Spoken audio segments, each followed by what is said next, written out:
뜬금없는 질문일지 모르겠지만, 그리고 우리는 이 질문에 대한 해답을 잘 알고 있지만 여러분께 질문 하나 하도록 하겠습니다. 우리는 언제 기도해야 할까요? 그의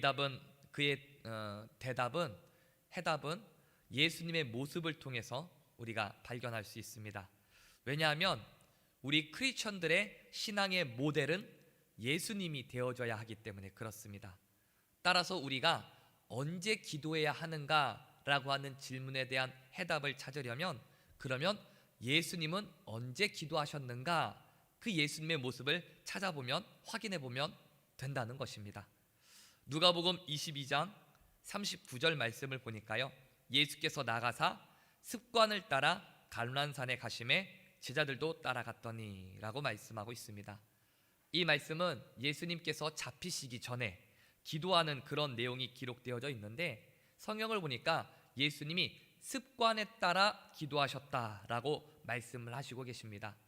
시험이 닥쳤을 때, 어려움이 삶에 일어났을 때, 내 안에 어떠한 기도 제목이 생기고 해결해야 할 문제가 있을 때, 그때 그 시험을 이기기 위해 특별하게 집중하여 기도한 것이 아니라 여느 때와 상관없이 똑같이 항상 했었던 것처럼 습관을 따라 예수님께서 기도하셨다 말씀하고 있습니다. 따라서 우리는 언제 기도해야 합니까? 우리 또한 예수님을 닮은, 예수님의 삶을 닮아가는 그러한 그리스도인으로서 예수님처럼 우리도 습관에 따라 기도해야 할 줄로 믿습니다. 어떠한 특별한 일이 있어서, 건강에 문제가 생겨서, 혹은 기도해야 할 기도 제목이 생겼기 때문에 우리 가족 중에 누가, 친척 중에 누가 이거 위해서 기도해 주십시오, 집중해 주십시오라고 요청했기 때문에 그때 그러한 기도의 제목을 가지고 기도하는 것이 아니라, 기도가 나의 삶이 되어져야 한다는 거예요. 항상 내가 습관처럼 밥 먹고, 습관처럼 운동하고, 습관처럼 내가 목욕하고, 습관처럼 내가 행동하듯이 기도도 마찬가지예요. 습관처럼 우리의 삶에 그냥 기도가 묻어 나와야 한다라는 것입니다. 그럼 왜 습관처럼 항상 기도해야 하는 것일까? 왜 예수님은 그렇게 습관처럼 기도하셨고 우리에게 나를 따라 그렇게 기도하라라고 예수님이 왜 말씀하시는 것일까? 누가복음 22장 40절 말씀을 보면 예수님이 이렇게 말씀하십니다. 그곳에 이르러 그들에게 이르되 유혹에 빠지지 않게 기도하라 하시고. 개역 한글 성경 보니까요, 우리 옛날에 썼던 성경 보니까 시험에 들지 않기를 기도하라 라고 말씀하셨어요. 왜 우리가 그러면 삶 가운데 습관적으로 계속적으로 그렇게 항상 삶의 기도가 되어져야 하는가? 유혹에 빠지지 않기 위해서, 시험에 들지 않도록 항상 습관적으로 기도하라, 하나님께서 우리에게 그렇게 말씀하셨다라는 것입니다. 우리에게 닥쳐오는 시험은 예고하고 오지 않습니다. 사탄이 우리에게 유혹을 할 때 언제, 어디서, 어떻게 우리에게 유혹을 할 거야, 우리를 공격할 거야, 이렇게 미리 알려주시지 않는다는 것입니다. 조금의 틈만 보이면요, 영적으로 내가 조금만 약점을 보이면요, 영적으로 조금만 뭐가 나태해지면요, 사탄이 기가 막히게 그것을 알고 그 부분을 우리에게 공격하는 거예요. 야, 저 부분을 조금 건드리면 무너지겠구나, 저 부분 조금 건드리면 예배 빠지겠는데, 저것 조금 만지면 봉사 안 하겠는데, 기가 막히게 사탄이 알아요. 그래서 그냥 조금만의 약점만 보이면 시도 때도 없이 마구적으로 공격하는 것이 바로 사탄입니다. 그렇기 때문에 주님께서 또 우리에게 이렇게 말씀하십니다. 베드로전서 5장 8절 말씀, 너무나도 잘 아는 말씀이죠. 근신하라, 깨어라, 너희 대적 마귀가 우는 사자같이 두루다니며 삼킬 자를 찾나니.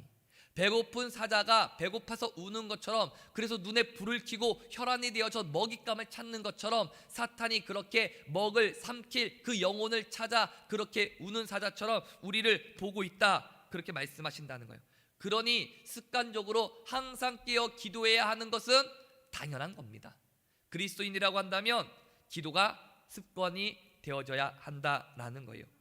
항상 내 입술에서 항상 내 마음과 생각 가운데 항상 기도가 절로 나와야 한다는 것입니다. 한국 교회가 지금 많이 무너졌어요. 많이 위상도 떨어졌고요, 위축되어져 있고요. 세상 사람들이 한국 교회를 많이 손가락질합니다. 왜 이렇게 한국 교회가 무너졌는가? 가장 큰 문제는 기도가 없어졌기 때문이라고 생각합니다. 한국 교회의 특징, 기도가 바로 한국 교회의 특징이에요. 주여 삼창 외치잖아요. 세계적으로 주여 삼창은 우리 한국 교회 브랜드예요. 외국에도 나가면 주여 삼창 한국 기도라고 말을 합니다. 코리안 프레이어라고 해요. 그래서 주여 삼창 외치는 거, 그거 세계적으로도요, 그거는 한국식 기도 방식이라고 해서 세계 사람들도 그거 따라서 함께 주여 주여 똑같이 우리말처럼 주여 주여 주여 외치고 그렇게 통성으로 기도합니다. 주여 삼창할 때는 한국말로 하고 기도할 때는 자기 나라 말로, 영어로 하기도 하고 뭐 불어로 하기도 하고 그렇게 해요. 그만큼 세계적으로도요, 한국 교회 하면 기도 통성으로 부르짖어서 기도하는 것, 그렇게 알려져 있어요. 그런데 지금 우리나라 한국 교회 그렇게 기도가 있나요? 기도가 많이 죽었어요. 기도가 죽었기 때문에 사탄이 기가 막히게 약한 부분을 알고 한국 교회에 공격을 하는 겁니다. 그러니 기도하지 않으니 영성이 떨어져 있고 주님 앞에 민감하게 나아가지 않으니 조금만 사탄의 공격이 있을 때 무너지고 넘어지는 거예요. 그래서 지금의 한국 교회가 이렇게 어려움을 당하지 않는가 생각되어집니다. 제가 어렸을 때만 하더라도요, 초등학교 다닐 때만 하더라도 교회를 가면 밤이고 낮이고 항상 기도하는 권사님, 기도하는 집사님들이 계셨어요. 새벽까지 무릎 꿇어 기도하는 그런 기도의 용사들이 있었다라는 겁니다. 금요철야 하면요, 말 그대로 진짜 철야였습니다. 밤에서부터 시작해서 날을 꼬박 새서 아침 5시, 6시까지 새벽 8시까지 이어서 쭉 기도회를 진행했었어요. 말 그대로 진짜 철야 기도회였죠. 그렇게 기도에 대한 열정이 있었고요, 예수님 말씀에 순종하여 근신하여 깨어있어 기도하는 성도들이 항상 교회 가운데는 있었다라는 것입니다. 그런데 지금 한국 교회의 모습은 어떠합니까? 예배 끝나고 10분 이상 기도하는 성도님들이 그렇게 많지 않습니다. 기도하는 예배가 점점 더 줄어들고 있고요, 기도하는 성도가 조금씩 없어지고 있습니다. 기도의 영성을 잃어버렸으니 사탄의 유혹과 시험 있을 때 금방 넘어지고 한국교회가 손가락질 당하는 것, 여러 가지 한국교회 사건 사고가 발생하는 것, 어찌 보면 당연한 일인지도 모르겠습니다. 왜냐하면 그만큼 기도가 없어졌고 기도에 대한 기도로 인한 영성이 없어졌으니 조금만 유혹이 와고 공격이 와도 금방 무너지는 거예요. 누가복음 22장 46절, 주님께서 우리에게 경고하시며 깨닫게 하시는 말씀인데 같이 함께 읽어보겠습니다. 누가복음 22장 46절입니다. 시작. 이르시되 어찌하여 자느냐, 시험에 들지 않게 일어나 기도하라 하시니라. 아멘. 사랑하는 성도 여러분, 자면 안 된다는 거예요. 영적으로 잠들면 큰일 납니다. 시험에 들 수밖에 없는 거예요. 시험에 들지 않게 일어나라, 깨어라, 시험에 들지 않게 기도해라, 예수님이 우리에게 말씀하십니다. 예수님이 습관에 따라 기도했던 것처럼 우리 원주주임예교회 모든 성도님들 또한 기도가 삶이 되시길, 습관에 따라 기도할 수 있는 여러분 되시길 간절히 바랍니다. 근신하여 깨어라, 주님 말씀하시잖아요. 잠들지 마라, 일어나 기도하라 말씀하시잖아요. 기도가 회복되어져 기도뿐만이 아니라 우리의 영성이 회복되어지고 우리 교회 가운데 무너졌던 여러 가지 영적인 부분뿐만 아니라 외적인 것까지도 회복되어질 수 있는 그 회복의 은혜를 경험할 수 있는 우리 원주침례교회 되어지기를 주님의 이름으로 축복합니다. 기도할 때 사탄의 유혹에 시험에 흔들리지 않는 거예요. 그리고 지난날의 부흥을 다시금 경험할 수 있게 되어지는 것입니다. 사탄이 우리에게 유혹하기 때문에, 또한 시험에 들도록 우리를 공격하기 때문에 주님께서 기도하라 라고 말씀하시지만, 사탄뿐만이 아니라 하나님도요, 우리에게 시험을 주실 때가 있습니다. 하나님도 하나님 자신이 직접 우리를 시험하게 하실 때가 있다라는 것입니다. 하나님의 부르심에 순종하여 갈대아인 우르를 떠나서 가나안 땅으로 오게 되어진 이 아브라함은 몇 가지 어려움을 겪게 되어집니다. 그런데 그 어려움이 하나님께서 이 아브라함에게 주시는 시험이었어요. 일종의 테스트였다라는 것입니다. 하나님의 사람으로, 믿음의 조상으로 하나님께 바로 쓰임받을 수 있는 일꾼으로 세우시기 위한 하나님의 테스트요 한 과정이었다라는 것입니다. 하나님께서 이 아브라함을 온전히 세우시기 위해, 믿음을 성장하기 위해 성숙된 믿음 가지고 믿음의 조상이 되어질 수 있도록 하나님이 그 아브라함을 테스트하고 시험하셨어요. 자, 이 가나안 땅으로 온 이 아브라함이 겪게 되어진 시험 첫 번째는 기근의 시험이었습니다. 창세기 12장 10절 말씀을 보면 이렇게 말씀해요. 그 땅에 기근이 들었으므로 아브라함이 애굽에 거류하려고 그리로 내려갔으니 이는 그 땅에 기근이 심하였음이라. 이 아브라함이 현실 앞에 닥친 이 고난 가운데에도 믿음을 잃지 않고 하나님 말씀에 순종해서 그 갈대아인 우르 떠나서 가나안 땅으로 왔잖아요. 그러면 끝까지 하나님을 붙잡고 의지해야 하는데 기근이라고 하는 이 어려움 앞에 세상을 붙잡고 세상을 선택하는 이 아브라함의 모습이 보여집니다. 가나안 땅에 도착했는데 기근 때문에 다시금 애굽으로 돌아갔다라는 거예요. 물질의 부족함으로 인해 오게 되어진 이 시련을 믿음으로 이겨내지 못하고 결국에는 물질이 많은 애굽 땅으로 도피해서 도망갔다라는 것입니다. 첫 번째, 하나님께서 이 아브라함에게 주신 기근의 시험, 어떻게 보면 물질을 의지하지 아니하고 하나님을 더욱더 의지하게끔 하는 그런 시험에서는 실패했어요, 아브라함이. 자, 그런데 하나님이 두 번째 어떠한 시험을 주시는가? 풍요의 시험을 주는 거예요. 아브라함에게 많은 재물을 주어서 아브라함이 재물을 더 사랑하는가, 하나님을 더 사랑하는가, 풍요의 시험을 허락하시는 겁니다. 창세기 13장 6절 말씀 보니까 우리 같이 한번 읽어보겠습니다. 시작.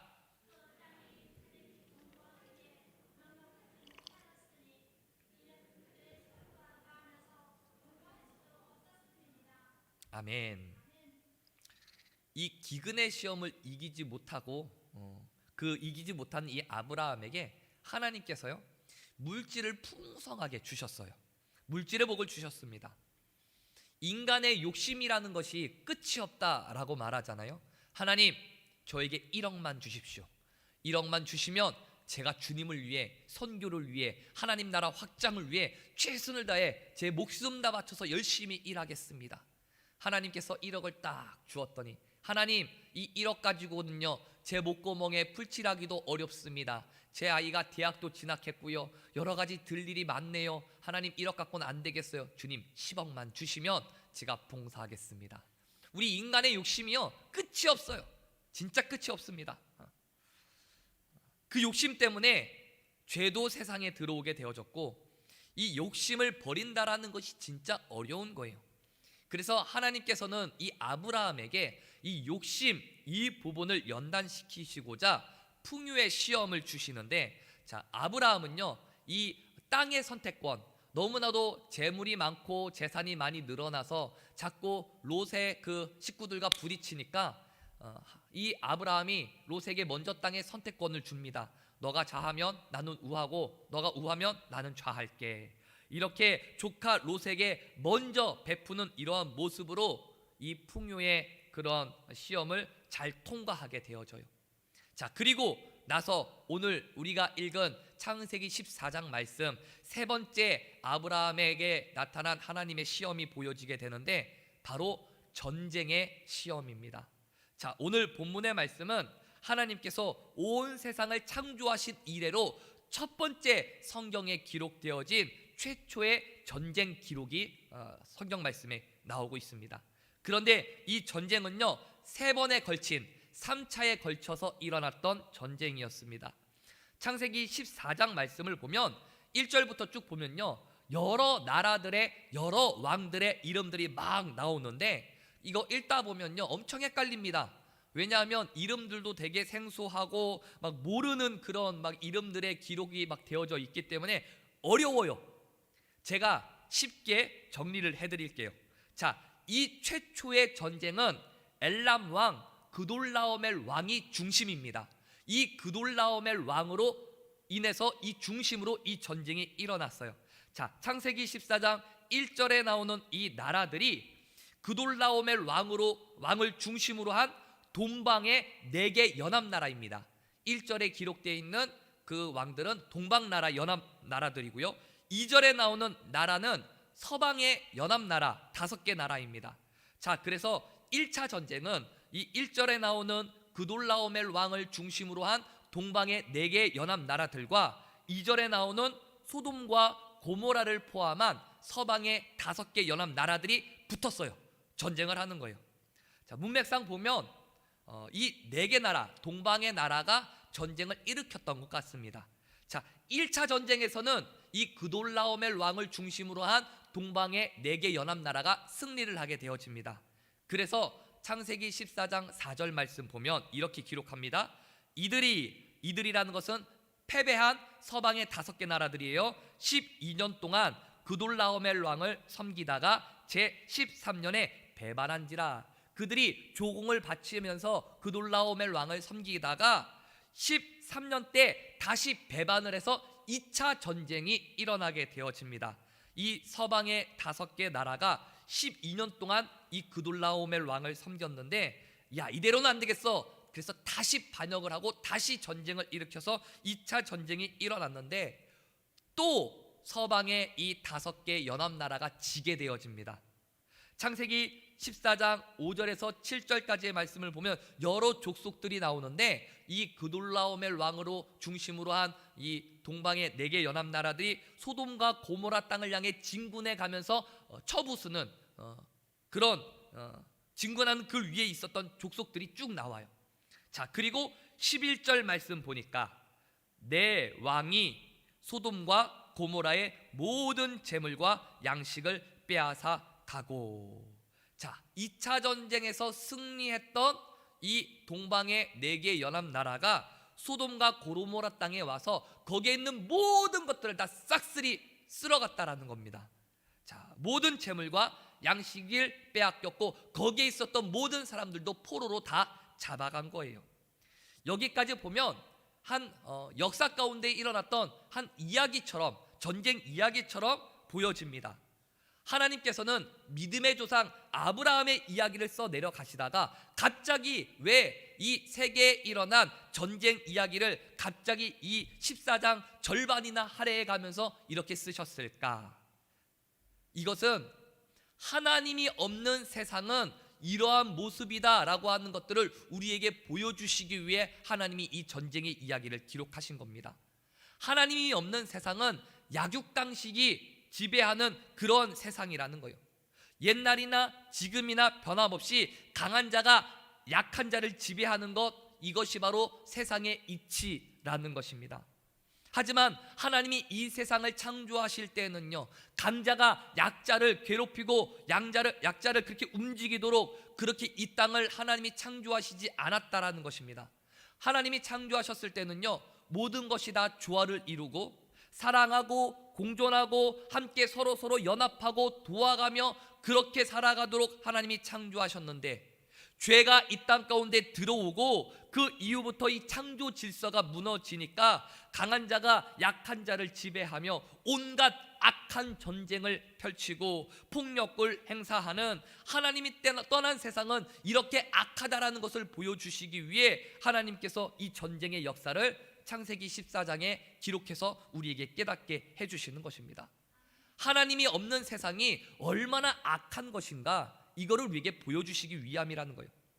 뿐만 아니라 한 가지 더, 세상은 이렇게 하나님을 떠난 세상은 그 세상의 세력들이 강해 보이지만, 그돌라오멜 왕을 중심으로 한 이 연합 4개 나라가 강해 보이지만, 이것 또한, 세상의 이런 것들 또한 하나님의 권세 앞에서는 아무것도 아니라는 것을 우리에게 보여주시기 위해서, 그래서 세상을 의지하지 말아라, 하나님을 의지해라, 우리에게 깨닫게 해주시기 위해서 이 전쟁의 이야기를 창세기 14장에 우리에게 해주시는 것입니다.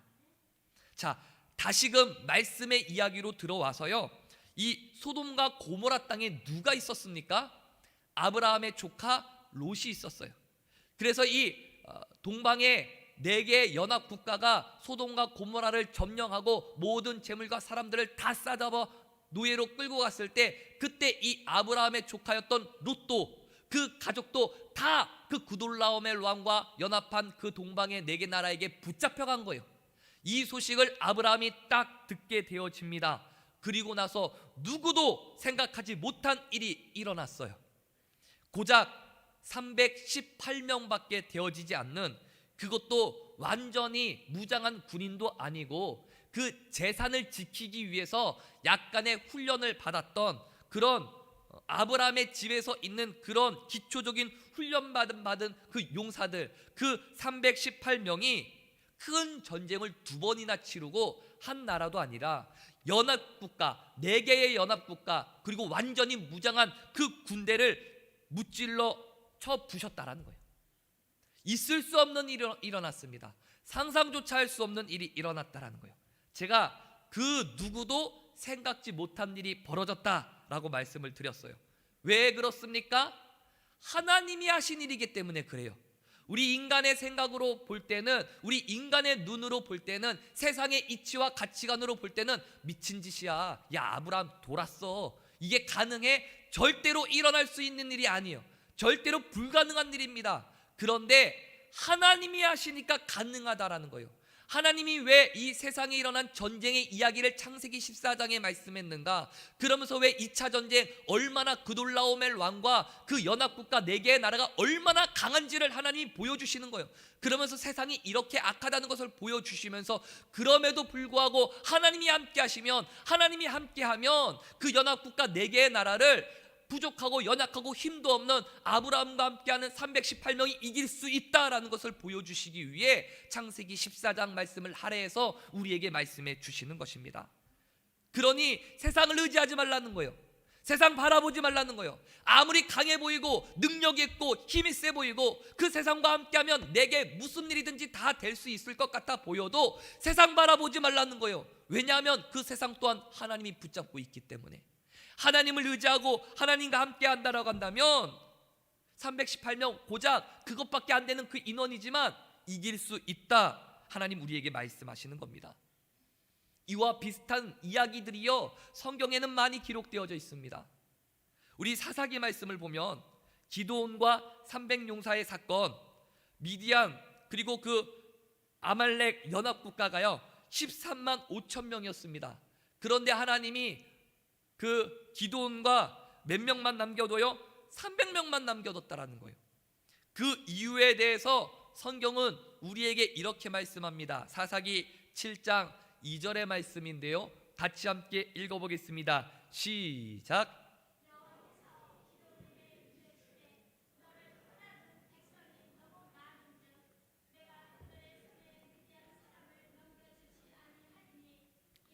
이스라엘이 나를 거스려 스스로 자랑하기를 내 손이 나를 구원하였다 할까 함이니라. 아멘. 하나님께서 왜 300명만 남겨두셨는가? 이 13만 5천 명과 전쟁하는 이 이스라엘 백성들 300명만 남겨두신 것, 이거는 절대로 일어날 수 없는 일이야. 인간으로서는 불가능한 일이야. 이거는 하나님만 하실 수 있어. 역시 하나님이 하셨어. 이렇게 하나님이 하심을 인정하게 하기 위해서 내가 했다라는 것이 아니라, 우리가 잘했어라는 것이 아니라 하나님의 은혜야, 전쟁은 하나님께 승패가 달려져 있어라는 것을 인정하게 하시기 위해 하나님께서 그렇게 300명만 남겨두셨다라는 거예요. 아브라함과 함께 했었던 318명, 그 또한 마찬가지예요. 창세기 14장에 그 전쟁의 3차에 걸친 그 전쟁의 이야기를 기록하신 것도 마찬가지예요. 어떻게 전쟁을 경험해보지 못한 이 318명이 4개의 연합국을 이길 수 있겠느냐라는 거예요. 하지만 하나님이 함께 하시면 우리의 생각, 세상의 가치, 이치, 그거 아무런 소용없습니다. 하나님이 함께 하시면 불가능이 가능해지는 거예요. 이 본문에 나온 이 말씀은요 예수님의 십자가 사건을 우리에게 보여줍니다. 예수님의 십자가 사건을 예표하고 있어요. 누가 보더라도 아브라함과 함께한 이 318명의 사람들은요, 보잘것없는 사람들입니다. 연약한 존재들이에요. 세상은 말할 겁니다. 야, 그들이 무슨 일을 할 수 있겠어? 그들이 뭐 전쟁 나간다고? 롯을 구해온다고? 에이, 그들이 무슨 일이 할 수 있겠어? 세상 사람들은 이렇게 말하죠. 예수님을 바라보는 세상의 시선 또한 그랬습니다. 메시아인 줄 알았는데, 로마의 압제로부터 이스라엘 백성들을 구원해 줄 줄 알았는데, 힘없이 십자가에 달린 예수님을 보면서 세상 사람들은 똑같이 말하는 거예요. 예수가 무엇을 할 수 있겠어? 저 힘없이 저 십자가에 매달려서 무슨 일을 할 수 있겠어? 세상은 그렇게 말한다는 거예요. 하지만 예수님은 십자가 위에서 인류가 받아야 할 모든 죄의 저주와 심판과 사망을 모두 다 받으시고 3일 만에 부활하심으로 인해 모든 저주와 죄와 심판과 사망을 이기셨습니다. 그 승리의 그 은혜가 저와 여러분 가운데 있어요. 그 예수님을 믿음으로 말미암아 우리 안에 있는 그 모든 죄와 모든 죽음과 모든 악한 것들이 예수 그리스도의 십자가의 구속의 은혜로 다 해결되어졌음을 믿으시기 바랍니다. 사탄은요, 예수님의 그 십자가 사건으로 인해서 이미 패배해 버렸어요. 이미 패배했습니다. 기드온과 300용사도 마찬가지입니다. 300명밖에 안 되는 이 용사들로 인하여서 그들을 바라볼 때 너무나도 연약해 보여요. 너무나도 부족해 보입니다. 나약함을 드러나지만 약할 때 강한 되시는 그 하나님의 능력을 보여주는 사건이 바로 기드온과 300용사의 사건이에요. 다윗과 골리앗도 마찬가지입니다. 다윗을 보면 거기 있었던 모든 사람들이 말하죠. 야, 저 꼬맹이가 뭘 할 수 있겠어? 저 꼬맹이 내보내면 안 돼. 저 큰일 나. 모든 사람들이 그렇게 말했습니다. 누가 보더라도요, 다윗은 무기력한 존재, 아무런 힘도 없는 존재예요. 골리앗의 그 몸에 조그만한 상처 하나 낼 수 없는 그렇게 나약한 존재라는 겁니다. 그런데 약할 때 강함 되시는 하나님이 다윗과 함께 하시니까 골리앗을 이겨내는, 전쟁에서 승리하게 하시는 그 하나님의 역사를 보여주게 되어진다는 것입니다. 약할 때 강함으로 역사하시는 그 전쟁이 바로 하나님이 함께 하시는 하나님의 전쟁이라는 것입니다. 자, 고린도후서 12장 10절의 말씀 우리 같이 읽겠습니다. 시작. 그러므로 내가 그리스도를 위하여 약한 것들과 능욕과 궁핍과 박해와 곤고를 기뻐하노니 이는 내가 약한 그때의 강함이라. 아멘. 우리는 연약하고 우리는 부족하지만 그 약할 때 주님이 그것을 강하게 역사하셔서 우리와 함께 하셔서 나는 할 수 없지만 하나님이 대신해서 해주신다라는 거예요. 그렇기 때문에 약할 때 강함 되신다는 거예요. 롯이 이 기름진 땅 소돔과 고모라를 선택했을 때 아마도 사람이라면, 인간이라면 이 아브라함 마음 가운데 조금의 서운한 마음이 있었을 거예요. 아마 야, 내가 너한테 먼저 선택권 줬는데, 그리고 너 나 때문에 이렇게 부자 된 건데, 야, 그거 조금 삼촌한테 양보 안 하고 그걸 그렇게 네가 그렇게 가져가냐? 조금 서운한 마음이 아마도 있었을 거예요. 왜냐하면 그렇기 때문에 성경에 보니까 그렇게 이 롯이 그 땅을 선택해서 간 이후에 하나님이 아브라함을 위로하셨다 말씀하고 있어요. 자, 그런데 이 조카 롯이 이 네 개의 연합 동방 국가들에게 잡혀갔다라고 했을 때 인간적인 마음으로 야, 쌤통이다. 야, 너 소돔과 고모라 선택해서 가더니 너 그럴 줄 알았어. 그런 마음이 아브라함에게도 있었을 수도 있어요. 그런데 이 아브라함은요, 좀 괘씸하지만 롯을 위해서 자신의 목숨까지도 내어가면서 아브라함을 구하러 간다라는 거예요. 하나님께서 자기와 자기의 후손에게 약속한 땅을 주신다라고 분명히 주님이 나에게 약속하셨으니까 나는 절대로 안 죽어. 하나님이 그 약속을 지키실 거야. 그 믿음 가지고 그냥 믿음으로 전쟁 가운데 나아갔다라는 거예요. 나의 노력과 나의 힘으로 이길 수 있는 것이 아니라 그 하나님이 나와 함께하기 때문에 나는 이길 수 있어. 즉 아브라함에게는 이 전쟁은 하나님의 전쟁이야. 나의 전쟁이 아니라, 인간의 전쟁이 아니라 하나님께서 하시는, 하나님이 주관하시는, 하나님이 붙잡고 있는 하나님의 전쟁이야 라는 것을 이 아브라함은 믿었다라는 것입니다.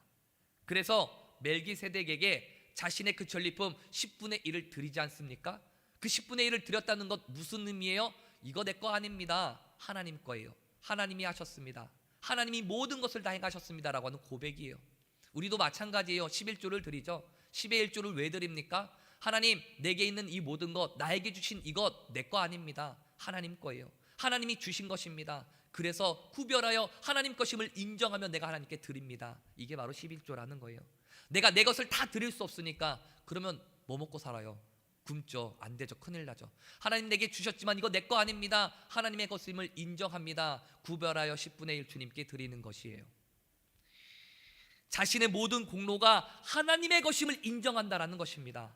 하나님께서 하셨어요 라고 아브라함이 그렇게 고백하는 거예요. 우리도 마찬가지입니다. 우리의 힘으로 절대로 죄를 이길 수 없어요.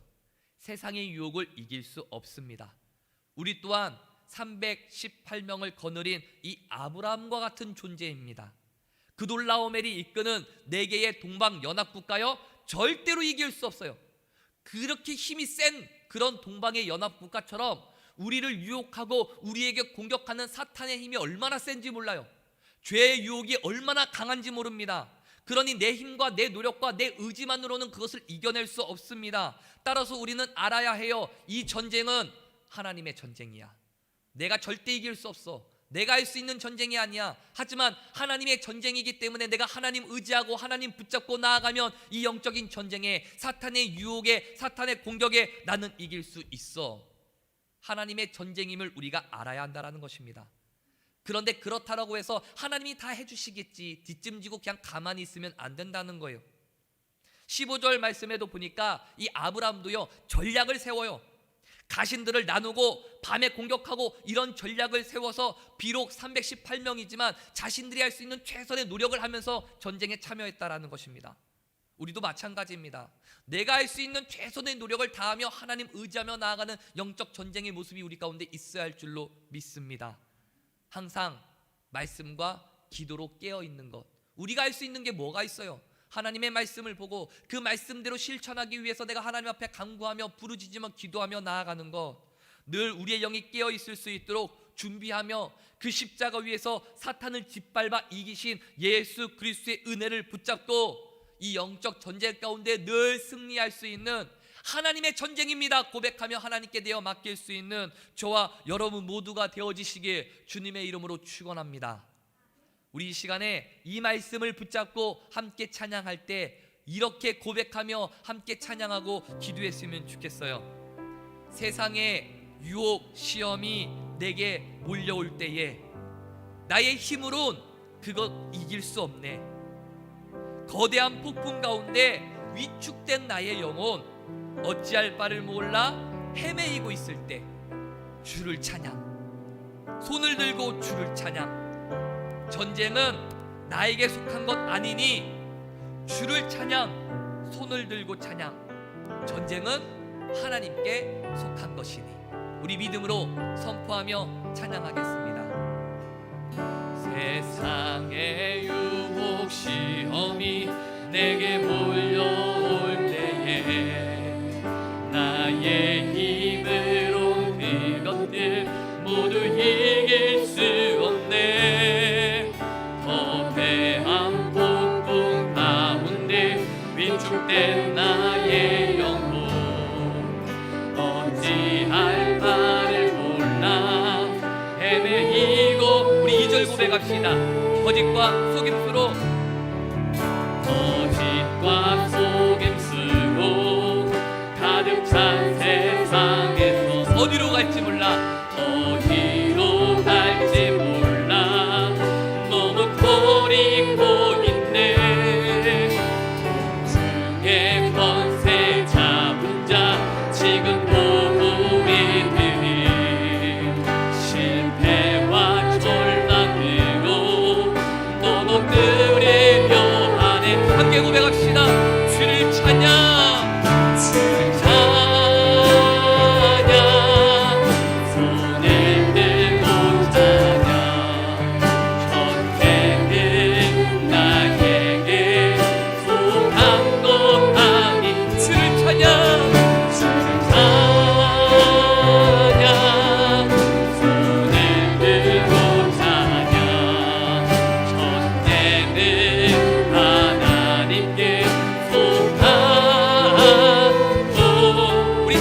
고백합시다. 주의를 불러보며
기도하겠습니다. 먼저요, 주님, 우리 교회에 여러분 각자 자신의 기도의 회복을 위해 함께 기도했으면 좋겠습니다. 예수님께서 습관을 따라 기도하셨던 것처럼 주님, 나도 예수님을 본받아 기도가 습관이 되게 하여 주옵소서. 시험에 들지 않게 일어나 기도하라고 말씀하신 그 예수님 말씀에 순종하여 근신하여 깨어서 기도하는 기도의 용사가 되어질 수 있도록 주여 붙잡아 주옵소서. 나에게 기도의 영을 부어주시고 우리 교회 가운데 기도의 영이 회복되어지게 하여 주셔서 기도로 하여금 우리 교회가 다시금 일어서게 하여 주시고 기도로 하여금 하나님의 부흥의 역사를 경험할 수 있는 우리 교회가 되어지도록 우리 성도가 되어지도록 주님 역사하여 주옵소서. 주여 한 번 외치고 합심해서 함께 기도합니다. 주여.